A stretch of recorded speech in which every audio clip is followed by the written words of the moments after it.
Good morning, everyone. Time for Light Sharing Sunday. I'm Coach Tom, and Life Light and Light Sharing is all about turning struggles into strengths, taking any bad situation, any challenging situation, and deciding to shift perspectives, to shift your mindset, and to actually use that to build a strength that you can use to help others. Empowering ourselves, empowering those around us to see the good in every situation while not ignoring when things are really tough and challenging. And let's be honest, right now, things can be pretty tough and challenging. So, resilience. I like resilience for a lot of different reasons. One is the toughness that comes with it, the feeling of not giving up. And right now, it can be tougher than ever. One of the reasons is some of us have had our finances affected, our livelihoods affected. Maybe your family at home has been affected. Maybe the interactions and relationships with your significant other. And this quote is more true than ever. Life doesn't get easier or more forgiving. We get stronger, more resilient. And I know from my own life experiences, from being homeless, from growing up in a really poor family with abusive parents, I know that those experiences, because I didn't let them take me down, at least not for long, have given me a perspective that really helped me get through what's going on now and what's going on in the world and all the fear that's around it. And I want to encourage everyone that's listening, watching, or consuming this in any way to realize that resilience is a choice. And the hardest time to make that choice is when things seem the most hopeless, the most just downtrodden and powerfully, when the forces working against us seem so powerful that we won't be able to get through them, that is when true resilience has to come out. And that's when we have to dig in from our past experiences and remember things that we got through and use that to help us get through this. So light sharing is basically connecting on a 5G network. And those 5Gs are goodness, which means really being the best version of yourself, being a good person that treats others with kindness, with love and respect, with compassion. It's gratitude. Instead of thinking about what you don't have, being so immensely grateful for what you do have that you don't have room for resentment and anger and sadness. And greatness. It's not about being better than somebody else. It's not about winning all the trophies and awards and all the accolades, all the recognition. True greatness is about using your strengths to help those around you tap into theirs. And growth, deciding to grow, deciding to change and adapt instead of giving in to your circumstances, using every opportunity as a growth experience. And then grit. Grit and resilience are so closely connected, they can almost be lumped together.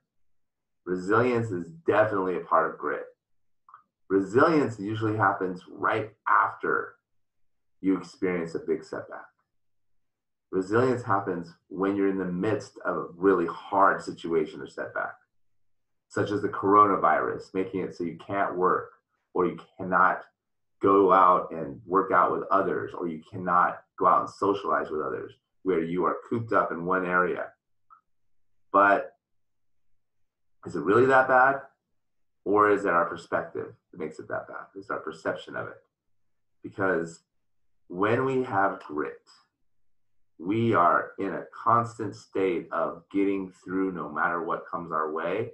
And when we are resilient and we have resilience, that means when we get a surprisingly or especially tough setback, we have that resilience to get back up and go again. Resilience has been around for a while. Back to Margaret Thatcher, it's not your reaction to adversity, not adversity itself that determines how your life story will develop. It's our reaction. It's how we react to what happens. It's not what happens that creates our life experience. It's your reaction to adversity, not the actual bad situation, but how we react to it. For instance, the gym got shut down. And if you're a gym owner watching this, you know how that feels, especially since our gym was primarily groups coming together. And it wasn't just the workouts, it's the people connecting. Instead of laying down and sleeping and waiting for it to all pass and go over and hope business went back to usual, my team and I, and many gym owners out there, have just decided to pivot, to change, to offer a different service. And that way, we can continue to be of service to other people. That's how our life story develops, when we're able to react to adversity in a different way than easy. Resilience is very rarely easy. Now, for me, I'm an enthusiastic guy. I can get pumped up about something. But Angela Duckworth summed things up. That is, yeah, enthusiasm is easy, it's common, but it's endurance that is rare. And I can relate to this because so many things have been awesome. Let's do this. This is gonna be a great idea. It's gonna go so well. But the endurance to see it through when it doesn't go that well, the endurance to adjust and adapt and change when things just aren't going great, that is rare. And that's resilience. I mean, but you have to ask yourself, where are you willing to have resilience? What are you willing to endure? What are you willing to get through? What do your values show you that it is absolutely worth digging in and doing what you have to make it through it and grow from it? What struggles are you currently facing that seem really, really hard, almost insurmountable? But what are you doing to turn those struggles into a strength? And that's resilience, and that's light sharing. Perspective. Mizuto Masahaide. My wife's half Japanese, hence the pronunciation. Mizuta Masahaide. I say that with love, not mocking, because we watch anime a lot in the house, and I hear a lot of accents. My barn having burned down, I can now see the moon. This is a very classical quote from a 17th century Japanese philosopher. How we see the situation defines how we will experience the situation. So if we see it as negative and we see it as insurmountable, it will be. If we see it as stopping us from our goals and our purpose, it will be. If we see our situation as one that prevents us from being close and connecting with our families and friends, it will be. It's all about how we decide to perceive any given situation.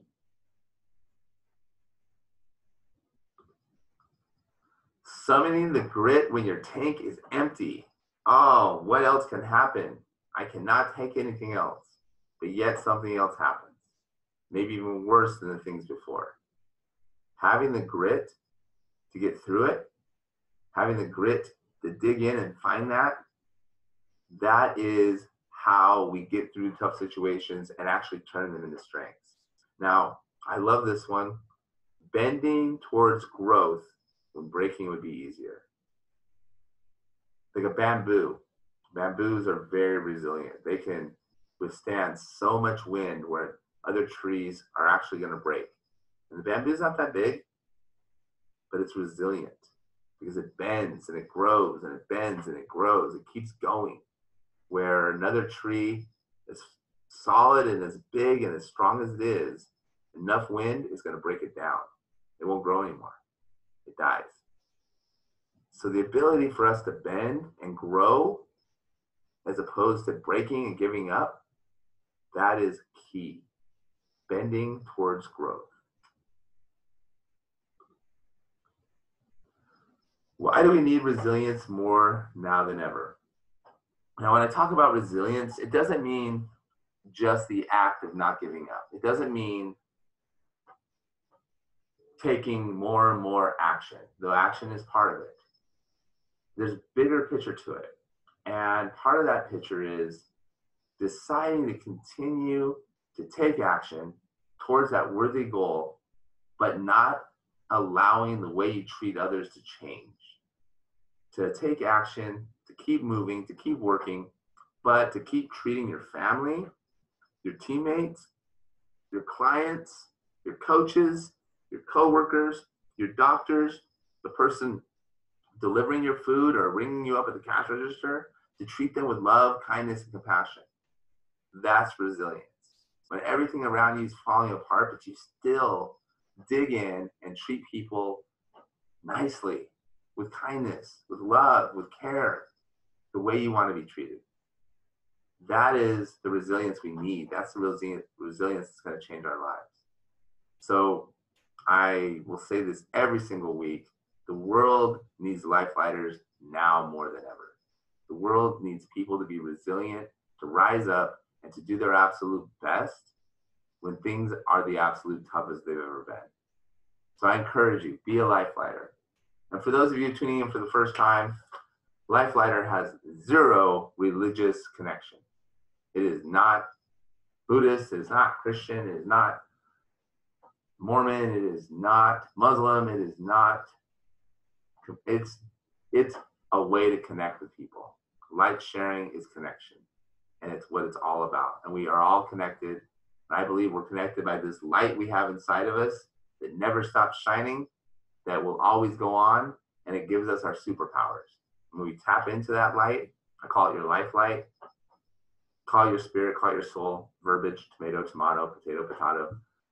That light inside of us that never goes out is what gives us our superpowers as humans. And the rare individuals that tap into it on a daily basis, those are the ones that have a big impact on the world. And the more you tap into that life light, the more you share your positive light, the bigger impact you have on the world. That's why the world needs resilience and life lighters more than ever. Nelson Mandela, certainly you've heard of him. I could tell the story, but I'm sure anyone listening to this can tell it better than I. Imprisoned unrightfully for something that he did not do, lots of years in prison, decades in prison. Yet he maintained a positive attitude throughout that. And when he emerged, he had a powerful impact on the world. I would say even changed the world in a lot of ways. Do not judge me by my success. Judge me by how many times I fell down and got back up again. Woo! How many times have you fallen up? How many times have you fallen up? Yeah, I said that. Fallen up. That means fallen down, got knocked down, but got back up, stronger, more determined than before. And it's not always easy. Sometimes a big setback will devastate us. Sometimes we'll go into a funk. Sometimes we'll hide in a hole. Sometimes we'll disappear. But when we do get back up and we go again, then we have our most positive impact. Rock bottom became the solid foundation in which I rebuilt my life. You know the story about J.K. Rowling? She basically had nothing, homeless, no money, kept writing, kept putting her stories out. And when it was not only popular, but amazingly popular, she became super wealthy as an author, which is a hard thing to do, made into awesome stories and books. Well, her life has changed, but it was all built on that foundation of not having, on that foundation of rock bottom. I can totally relate to that, though I have not experienced anything like the success, notoriety, and impact that J.K. Rowling has. Knowing what rock bottom feels like helps me have a very, very, I would say, balanced perspective of what's happening now. So if this is your rock bottom, then use it as a foundation. Don't use it as a reason to quit or give up. I can be judged by what happens to me, but I refuse to be reduced by it. I believe there's a typo there. I can be changed by what happened to me, but I refuse to be reduced by it. That means no matter what happens to you, it will change you. It will impact you, but it should not impact your values, your principles, your purpose. Those things have to get stronger. You cannot reduce who you are inside because of the circumstances that are beyond your control. The difference between a strong and a weak one is that the former does not give up after defeat. The difference between a strong and a weak man is that the former does not give up after defeat. Resilience is not giving up. No matter what, don't give up. Don't quit. As hard as it gets, never quit. Get up and go again. Only those who dare to fail can ever achieve greatly. Daring Greatly. It's a great book by Brené Brown, and she quotes this Kennedy quote in that book. If we don't go for it, if we don't try to do something amazing in the light of hopelessness, then we'll never know what can be achieved, how awesome it can be, how much positive we can turn out of the situation. If we don't risk failing, we will never know our greatest successes. It may be strange, but many champions are made champions by setbacks. You're having a setback right now. I'm not going to sugarcoat it. Things suck in a lot of different ways. Things are harder in a lot of different ways. And to be honest, I can't say they're going to get easier anytime soon. I do believe the lockdown will end sometime soon, but that doesn't mean everything will go back to normal, especially for business owners. But I can say the champions are made by the way they respond to the setbacks. Our greatest glory is not in never failing, but in rising every time we fall. Confucius knew a little something about getting up and going again.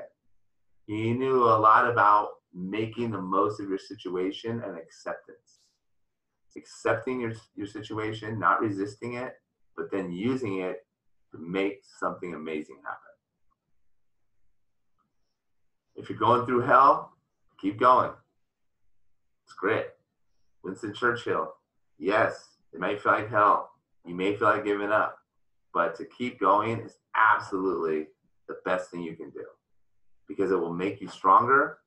And not only will it make you stronger, it will empower, inspire, and motivate those around you. Every success ignites us, and inspires us, and motivates us. Every failure pushes us backwards and gets us further away from what we want to achieve. So it's important that we realize that the hell we're going through can define us, strengthen us, and be the iron that sharpens our iron. So we can absolutely show up and be the better version of ourselves. It is hard to be gentle with myself right now. I have tried several things, several approaches to get through this, and none of them have had a financial success impact. Many have had an impact on other people to help them. However, at the end of the day, all of it has to come together. And it's hard to be compassionate with myself. I know that I'm spending 98% of my attention points on rescuing my business, rescuing our business, rescuing our Lifeline community, making sure that it keeps going. And 5, maybe on some days 10% of my attention on my family. And a smaller percentage on my own health and well-being. So having compassion for myself is a challenge. Having compassion for those around me who I don't think are putting as much effort into making the most of this, it's hard. It is something I have to remind myself to do, and it's not coming naturally. I will say that through this, probably my connection with my wife has suffered the most. My relationship with the boys also has suffered. And with my daughter, it's definitely not getting stronger. And it's because I'm deciding to put all my attention in this area instead of that. And none of it's going super duper well yet. It's a matter of faith, a matter of resilience, a matter of grit. But the feeling of when I'm hard on myself and not gentle with myself, it's not making it any easier. When I don't do something well, it doesn't feel good. And I'm hard on myself. I don't know about you. I mean, ask yourself, are you being compassionate with yourself? Because if we're not compassionate with ourselves, it's very, very hard to be compassionate with those around us. So areas that you may be feeling the pain in your family relationships. How are you showing up with your family? Do you resent being in the same quarters with them all day? Or you just love it and it's the most joyful time ever? Do you feel like you are giving your family the attention that they deserve and you know you want to give? Are you going to look back at this and say, I should have done a better job with family. I should have spent more time and attention connecting. Or will you come out of it knowing that your family got stronger, your family relationships got stronger? Quitting versus changing direction. Ooh. Quitting something and changing directions on something can look the same and feel the same, but really they're vastly different. Quitting means you're giving up on the purpose, the intention. You said, forget it. It's not worth it anymore. Changing direction means that passion, that purpose, that outcome you're going for is the same, but you're going to try to do it in a different way that makes more sense with your given circumstances. Circumstances change. A lot of them we can't control, but we can change direction. We can take a different path. We can deliver our product, our message, our purpose in a different path and a different packaging. So be aware. Are you staying true to your intentions? Are you staying true to what you set out to do? Or are you compromising that? And if you're changing directions, is that direction in line with the purpose and the outcome and the intention that you set out to do? That's how you decide. A lot of us are waiting for this to blow over, for things to get back to normal before we start enjoying our lives again, before we start enjoying the present moment. But right now is all we have. It's always going to be the case. Eckhart Tolle illustrates this beautifully in his book, Power of Now. It's been definitely highlighted and illustrated by many philosophers. But right now is all there is. It's all we have. Are you doing everything you can do to enjoy the moment right now? To make the most of today, to make the most of this hour, this minute, this conversation? Are you showing up the whole you, the real values, your real intentions? Are you compromising those? Are you compromising your health, your exercise, your routines? It's hard to enjoy the present moment when you're not there. That means you're not present. You're not showing up for your whole real self. I have definitely slipped into times where I'm just thinking about the future or regretting decisions I made in the recent past and not in the present moment. True happiness can only be found in the present moment. And if you can get through this with health and happiness, then you're going to come out of this healthier and happier than before. And then comes the resilience of doing more with less. Less time, less resources, less freedom, maybe less money. Definitely less opportunities to interact and connect in person. But are we able to do more with less? I mean, less access to toilet paper. Are you able to ration it in a different way? Are you able to manage it? Definitely, I think for most of us, I can speak for myself for sure, doing more with less money. Making payroll has never been harder. Paying the bills, deciding which ones you can pay and which ones you can't. That is definitely doing more with less. Having less opportunities to interact with members, doing more with less. So those are things we can be aware of and things we can control. We can control our movement and our menu. We can control our mindset. What we do with our bodies, what we put into our bodies right now really, really matters. I know a lot of people are eating foods they normally wouldn't in amounts that they normally wouldn't. And we justify it because we're stressed, we're bored, we're sad, we're anxious, and food is therapy. But when we use food for feelings, that always ends up badly. When we use drugs and alcohol for feelings, sex for feelings, videos for feelings, gambling for feelings, it ends up badly. We have to be aware that food is fuel, movement is necessary for our bodies to be themselves and to be their best, and it's necessary for our mindset. So remember that we can control our movement, our menu, and our mindset. And again, with mindset, we cannot always control what thoughts come to our heads, what stimulus triggers a thought or a feeling, but we can control how long they're there. Some thoughts have no business occupying more than a microsecond in our mind space. As soon as it's there, we have to release it and realize that does not help me, that does not help anyone else, and it is not a solution. It is a complaint, a gossip, a gripe, a whine. It's not helpful, especially negative self-talk.